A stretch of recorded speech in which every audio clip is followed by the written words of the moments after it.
Pues es el dato de la jornada, el dato con el que arrancamos el programa y que sin duda va a ser parte de clave del análisis de la sesión en Estados Unidos cuando abra el mercado dentro de media hora. Porque los precios han subido en el país un 0,9% en marzo y un 6,6% en tasa interanual, según el indicador de inflación PCE, que mide la inflación de los gastos de consumo personal y es el índice preferido por la Reserva Federal, ya que nos da cuenta de cómo cambia el comportamiento del consumidor en respuesta a la dinámica del mercado. Este dato, esta inflación que hemos conocido hoy, según el indicador PCE, probablemente consolide la intención del Banco Central de Estados Unidos de aumentar los tipos de interés en 50 puntos básicos la semana que viene, algo que ya descuenta el mercado, incluso a pesar de la caída que veíamos ayer en el PIB de Estados Unidos en el primer trimestre del año. Sin embargo, el PCE básico aumenta solo un 0,3% por segundo mes consecutivo y la tasa interanual disminuye por primera vez en más de un año. El aumento se debió en gran medida a un aumento del coste de la gasolina y hubo algunos indicios de que las intensas presiones sobre los precios podrían estar empezando a ceder. Lo analizaremos durante esta tarde, mientras que también vamos a estar pendientes del capítulo de resultados de hoy, porque esa inflación y también los problemas en la cadena de suministro se han convertido en los principales dolores de cabeza de dos de las grandes de Estados Unidos, de Amazon y de Apple. En el caso de Amazon vemos la primera pérdida trimestral desde 2015 por esa moderación de las compras online y por la subida de los costes. En el caso de Apple tenemos ingresos superiores a lo esperado, pero advierte la compañía de un impacto negativo de hasta 8.000 millones en el trimestre en curso por los cuellos de botella. Si miramos a la sesión europea, hoy estamos viendo subidas.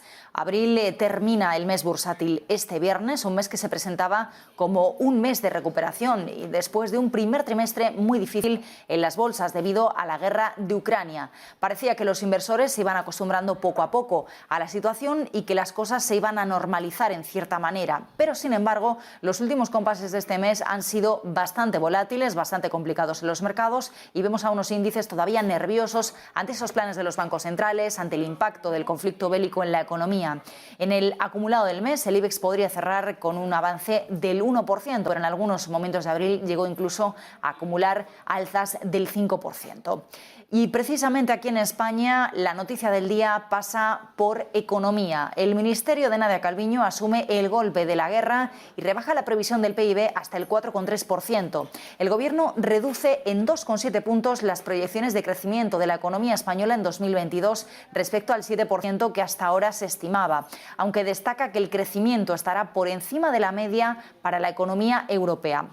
Una actualización que llega justo cuando conocemos el frenazo total de la economía en el primer trimestre de 2022, con un PIB que creció el 0,3%. Supone un retroceso de casi 2 puntos porcentuales respecto al cierre de 2021. Pero los vientos en contra de ese crecimiento económico no se dan solo en España. La recuperación de la eurozona después de la pandemia ya está mostrando signos de frenazo, de caída, con un riesgo de estanflación en aumento. El peligro de una recesión se dibuja más claramente esta semana después de que Rusia detuviera los flujos de gas a Polonia y Bulgaria, ofreciendo un anticipo de lo que la región podría tener que afrontar.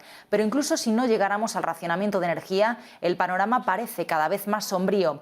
El dato que hemos conocido hoy apunta en esa dirección, con un crecimiento de la eurozona que se desacelera al 0,2% en el primer trimestre del año, mientras la inflación sigue subiendo al 7,5% interanual en abril. En Francia, directamente, la economía se ha estancado entre enero y marzo por la contracción del consumo de los hogares. Y en Italia, hoy lo conocíamos, el PIB bajó un 0,2%, también por esa elevada inflación, el menor consumo de los hogares y la contribución negativa de la demanda exterior.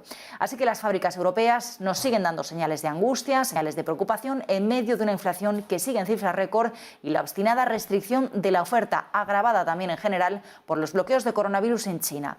Mientras tanto, cualquier recuperación del ocio, de los viajes, del consumo, después de la pandemia, parece desvanecerse, sobre todo porque esos aumentos de precios siguen reduciendo los ingresos y, por tanto, el consumo, como nos dejan hoy que ver los datos de la eurozona. Y todo ello en un momento en que empezamos también a conocer cifras de coronavirus que podrían empezar a encender dentro de poco señales de alarma. Así que atentos, porque son muchos los riesgos ahora mismo para la economía y todo ello sin perder de vista lo que sigue sucediendo con Rusia y Ucrania. Hoy otro de los titulares económicos del día nos lo deja Rusia. Reduce la tasa de interés clave al 14% y dice que la inflación podría alcanzar el 23% este año.